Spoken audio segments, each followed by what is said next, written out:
This is Mark Jeacoma, and you're listening to That Twilighty show about that zone.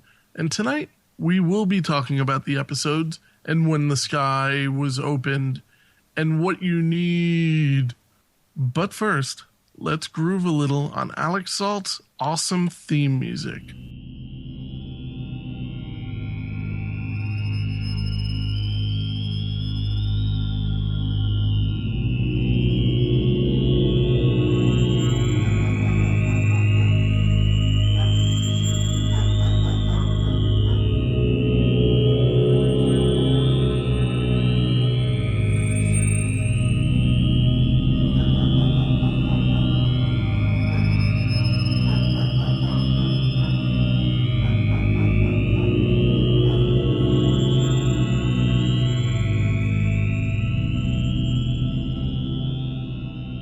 So, and when the sky was open...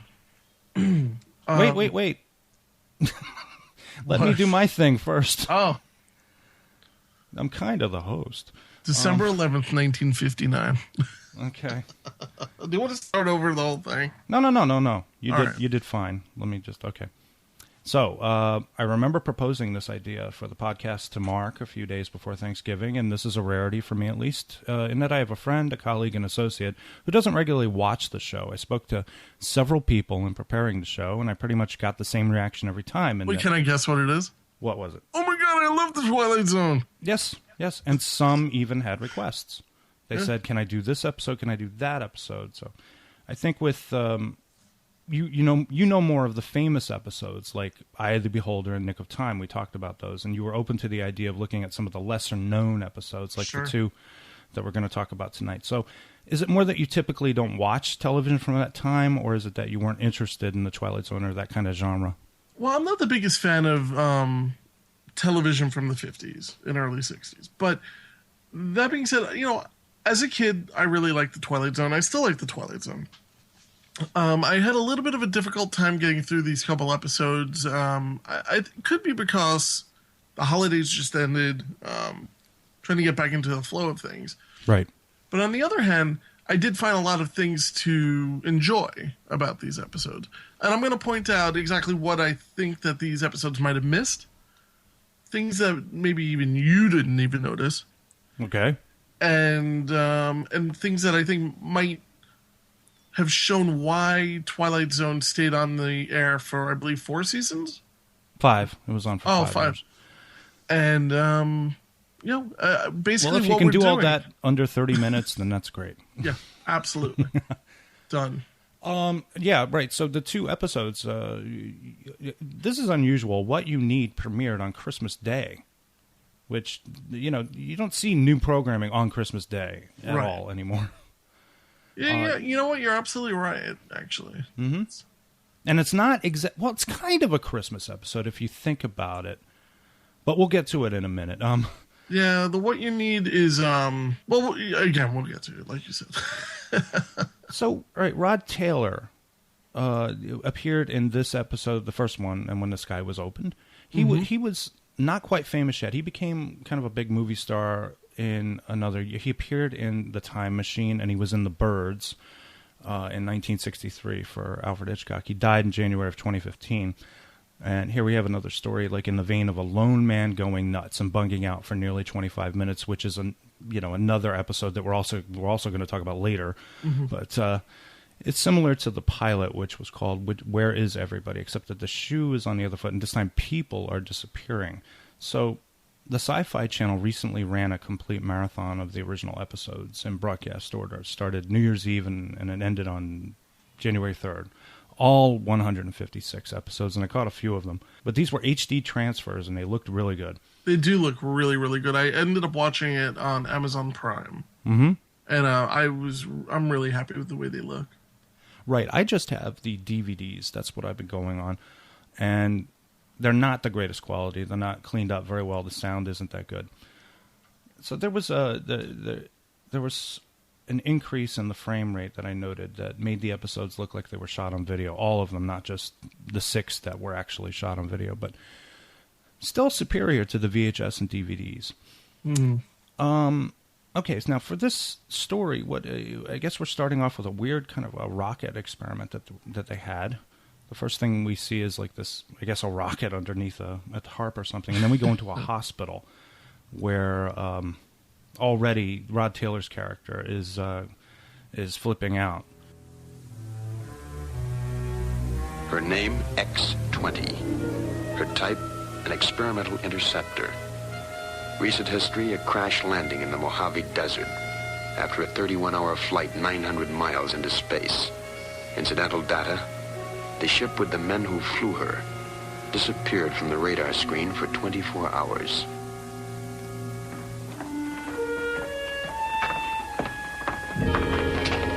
Well, hello, Colonel. How are you feeling? I'm fine, Lieutenant. I'm fine. The Major Guard here? Well, of course. He's here. Of course. Go on in. He'll be glad to see you. Thank you. Isn't that one of the space pilots, the ones that crashed? Yeah. That's Colonel Forbes. But the shrouds that cover mysteries are not always made out of a tarpaulin, as this man will soon find out on the other side of a hospital door. Because nobody seems to remember their other crewmen. There were 3 originally that started out in this. But he's just not casually saying it. He's freaking out. Like he's completely bugging out. Yeah. So he's already losing it, and his friend is in the hospital bed, just won't lay off with the slang.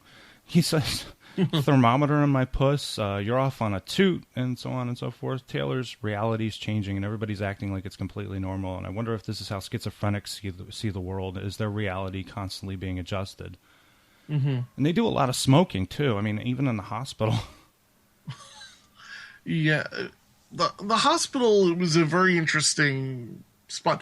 I felt as though the set, I didn't love the set. But you know what? Because it's just like a room with a couple of beds in it. Right. Very often with the Twilight Zone, they try to keep out the details. You know, it's very, very plain Jane. There's not a lot of stuff going on. But I would imagine even in 1959, there would be a few extra little things. If this guy just, came off a rocket ship. I don't know about that. I've seen some crazy minimalist kind of stuff on Twilight Zone.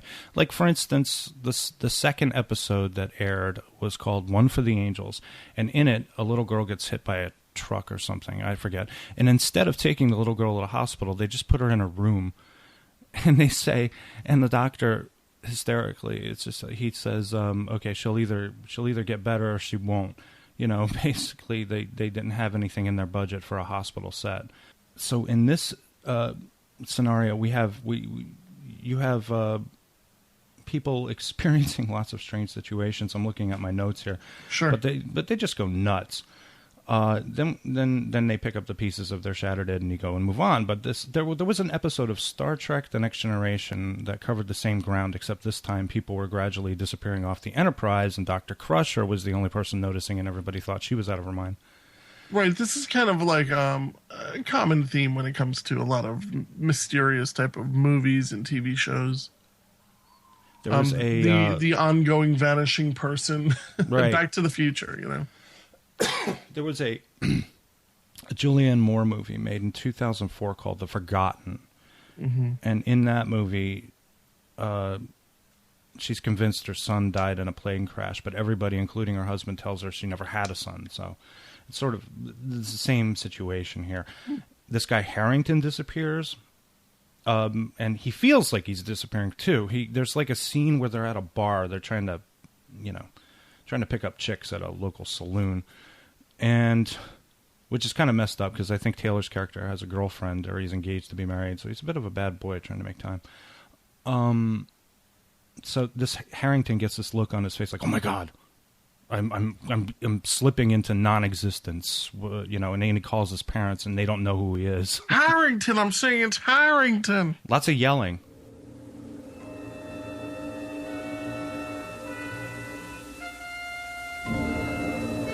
What's the matter? Something wrong? Well, I'll tell you after I taste the beer. Happy landings, chaps? Wherever possible.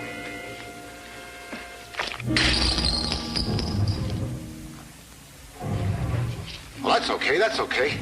That ain't the last glass of beer in the place. You sick, Ed? No. No, I'm not sick. I just got a very funny feeling. Whew, I never felt anything like this before. What kind of feeling? It's like I didn't belong here. Like if I was to let myself go, I'd... You'd what? Like I'd disappear. Wow.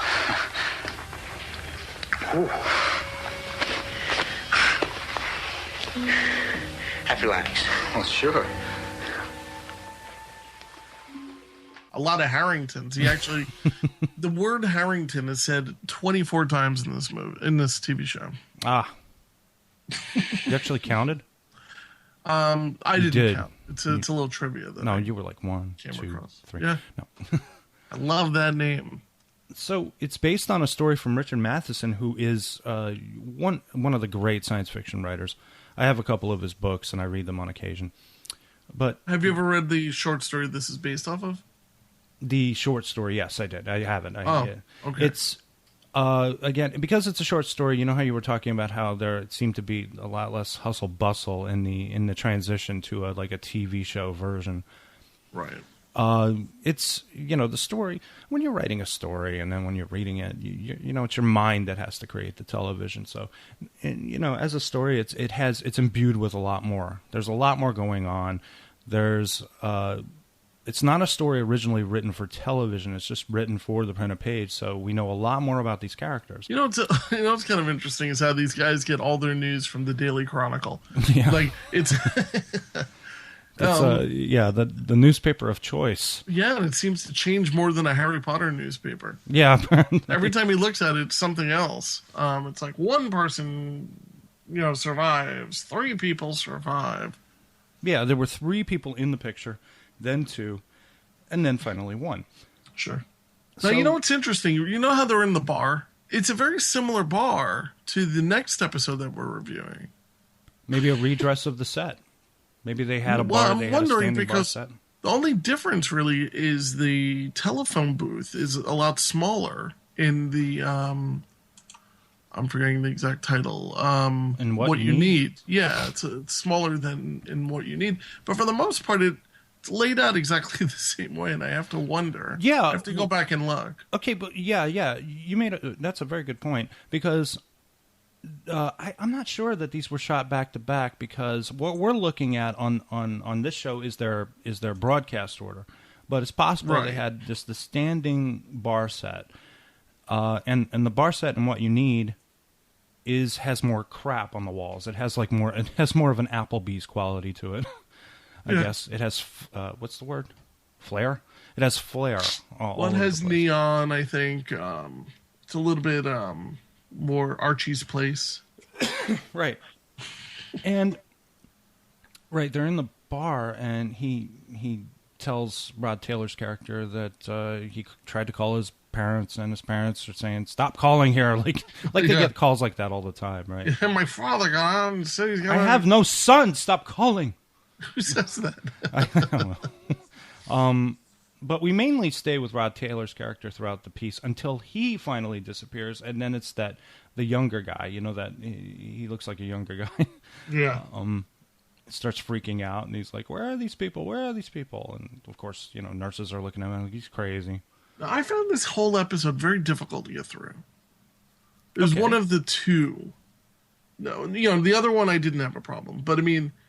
It was just something. It was just like, all right, get to it already. I just felt like this was really dragging its feet. I had an issue with this, but what I thought of was that I wish it were given more thought because the premise is pretty good. I love stories about like alternate dimensions and unusual disappearances, people vanishing into thin air, but there was so much more that could have been explored, and I think this episode would have been much more effective if it had been in an hour-long format instead of in 25 minutes. There's too much here that is too good. It's too good to ignore, and if it were a little longer, it probably would have been much, much better. And it's definitely possible. Another 15 minutes and develop a character or two. Yeah, because all we have are just these 3 astronauts, basically, or 3 pilots. And everything is hearsay. So we don't know if everything's in someone's imagination. We don't know what's real, as a matter of fact. We never see... Do we ever see the newspaper from anyone who isn't, completely involved? No. We only see everything from a perspective of people that believe that they are ceasing to exist. So we never see anything outside those 3 characters. Directed by Douglas Hayes. Hayes would direct 8 more episodes of The Zone and later several episodes of Night Gallery. And he also directed the classic Anne Margaret B-movie Kitten with a Whip, which is extremely cool. This actually has development of characters in it. You actually feel bad about somebody, and you could see the one guy's being a real jerk. Mm-hmm. I enjoyed this episode a lot. What are we talking about? What you need? Yeah, what you need. Okay. What I need. What I need. What I'm doing is I'm using the In Excess song. Really? An old vinyl of it. Nice. I like In Excess a lot, actually. Yeah, Bronwyn does too. I don't understand it, really. But my wife saw them years and years ago, and she bought, their big book. When you go to a concert and you would buy the big concert book. Oh, okay. You mean like a tour book? Yeah, the tour. Is that what it's called? Probably, right? I guess. The tour book. All right, so in What You Need, we have an old peddler who has the curious ability to give people exactly what they need before they need it. And released on Christmas. Yes. Now we can talk about this kind of... The narrative, this guy's kind of a Santa Claus of sorts. Yeah, I could see that. But this is more of an anecdote, though. It's more of an anecdote than an urban legend than a traditional narrative. It tells a cautionary fable, a variation on the "be careful what you wish for." Mm-hmm. And since the episode actually did premiere on Christmas, and there are door prizes of a kind, the only conclusion we can come to is that we'll all get everything we need before we realize we need it. Deep, huh? I'm looking up the girl from the bar. The girl from the bar was Arlene Martell. Yeah, really good-looking girl. Very good-looking, yes. But what was she? It says nationality American. She's not just a white girl. No, her real name was Arlene Sachs. Yeah, Greta Sachs, which sounds even more fake. And she gave herself the name Arlene Martell after the street that she grew up on, Martell Street, I think. Oh. Now, she is, Arlene plays this woman... this guy just walks up to her and gives her cleaning fluid or something like that, right? It's like a it's like a bottle of scotch. No, it's a bottle of hooch. I was going to say it was a tiny little bottle of Formula 409. Yeah. You don't need matches, miss. I'll tell you what you need. Yes, I think I know what it is you need. What is it? Cleaning fluid. Oh, very good cleaning fluid. Guaranteed to remove spots of any and all kinds. It's what you need.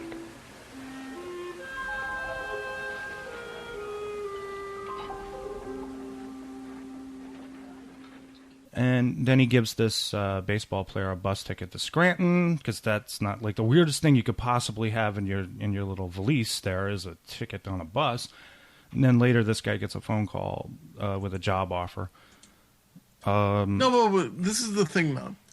So, if you don't mind me interrupting, go ahead.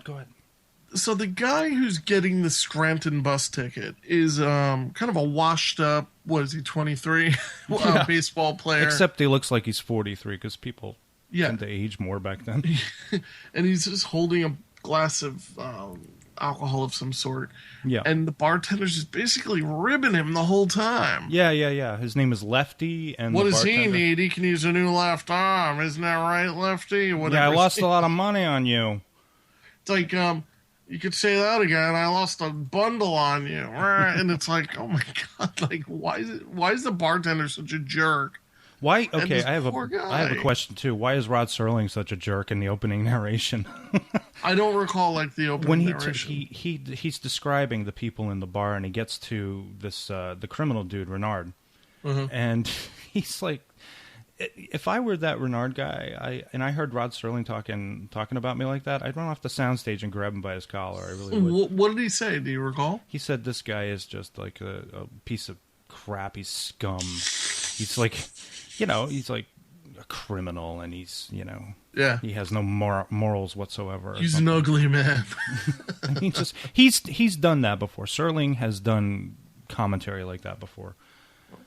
So the beautiful Miss Arlene Martell in the role of the woman who needs cleaning fluid, and then there's the baseball player who bears a striking resemblance to the boxer Jake LaMotta, and Jake LaMotta was, of course, the. I could see that with Robert De Niro. With the yes, with the story of Raging Bull. So it's interesting. This is really this kind of narrative. This is going to be really hard for me to put in words. I really like that these people's lives intersect by way of the items the old man gives them. And I like that kind of storytelling. I tried to write something like that a long time ago where it wasn't about items being handed off. It was sort of like seeing a bit of a person's life, and then that person intersects with another person, and then we see a little bit of that person's life, and that intersects, and it goes around in a kind of a circle until they're all sort of together at the end. But that's what I was trying to work on back when I cared about writing. But so this criminal type, he's starting to see that there's a pattern here. He's obviously very smart. He's a piece of crap, but he's smart. He sees that he decides that he's going to use the old man. Well, he basically bullies the guy. Yeah. Into giving him things that he quote unquote needs. Right, and the first thing he gets is what? A pair of scissors, right? Pair of scissors. And I'm like, whatever. And so he goes on an elevator, and his scarf gets caught in the elevator. He can't seem to untie the other end, and I'm not sure why. Right, now notice... Yeah. Scarves do tend to have two open ends. Scarves are deadly. I don't know if anyone... Kids... Seriously, don't use scarves. He can't untie the scarf, but he can remember that he has a pair of scissors that this old man gave him, and he cuts the scarf. And I can say if basically saved his life. I can safely say I would have been dead because I would have panicked. No, you wouldn't. You would have just pulled the scarf off. Now, I state in a future episode that was already recorded that I don't think we ever see a physical personification of God on the show, but I think the old man comes pretty close to being a god type. Yeah, or maybe an angel or something like that. Angel of death. Notice how reluctant he is to give this guy anything out of his case, including the pair of scissors. He doesn't want this guy to live, and he's trying in a very subtle and an indirect way to try and kill him in some way. Right. What did he give him after the scissors? After the scissors, this guy, he breaks into the old man's apartment, I guess, and he forces another item out of him, and I believe it's a pen, and it's a leaky pen. Oh, yeah, it's the pen that drops on the horse races. Right, and all the winners, so obviously, that's... And he's like, what are you giving me a pen for? What do I need a leaky pen? It's just leaking on these, horses' names. Okay, gotcha. What satisfies him comes long and low and drives in four wheels. Drapes nice and smooth around the shoulders. Fits easy. Comes from expensive shops, looks uptown. Luxury, Papa. Luxury. Now, come on, concentrate. Go into a trance or whatever you do and tell me what I need to know for tomorrow. What's for the next day? What's for Wednesday? Now, come on, old man, concentrate. What do I need?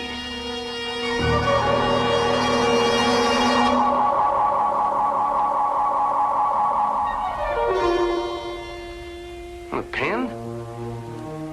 What is this, a gag or something? A leaky pen. I'm supposed to need a leaky pen, is that it? Pen that drips all over the... Wait a minute. You know what? If that happened to me, I would have went, you dummy, you made me ruin my newspaper. I wouldn't have noticed that. He would have been like, you dummy, those are the winners. You big dummy. So he, next time we see him, he's all cleaned up. He's got a nice suit, and he's got a pile of money he can, I guess, throw up in the air for a little bit. But he basically wants to buy the guy almost. Like he wants to own him. I think he's trying to I don't know. He's trying to intimidate and bully this old man into giving him stuff. And then finally, what's the final item is a pair of shoes. And he wishes, and then he becomes Hitler. Oh wait, that's the wrong episode. Wrong episode. I'm Hitler. I'm Hitler. He gives him shoes, and he's saying, these have leather soles. They're so leather slippery. soles. They're slippery. They're too tight. You know, what am I? I'm supposed to, okay, I get it. I'm supposed to walk with these shoes to a place where, and then where does he walk? He walks into the middle of the road because he's an idiot. He slips on the wet ground and gets run over by a car. And we saw it coming. Mwah situation.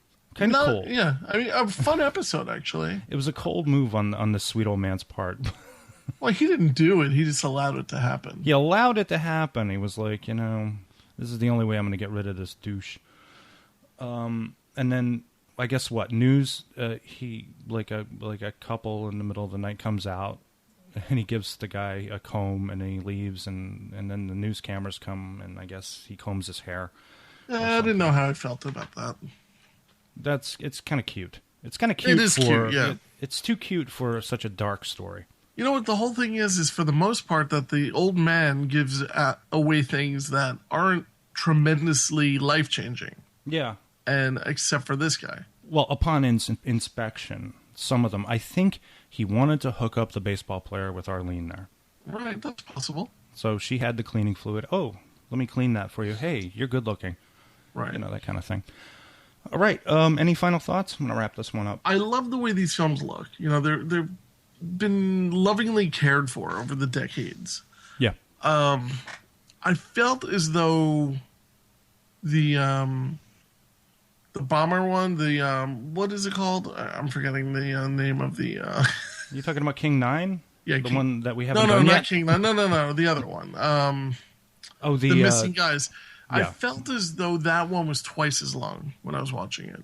Oh, okay, I see. There wasn't enough of a movement. With this one, you know, the story kind of flows through, and you go on to the next thing, and it's, you know, it doesn't stop like that other movie. And that's what, you know, that's very interesting. I don't understand.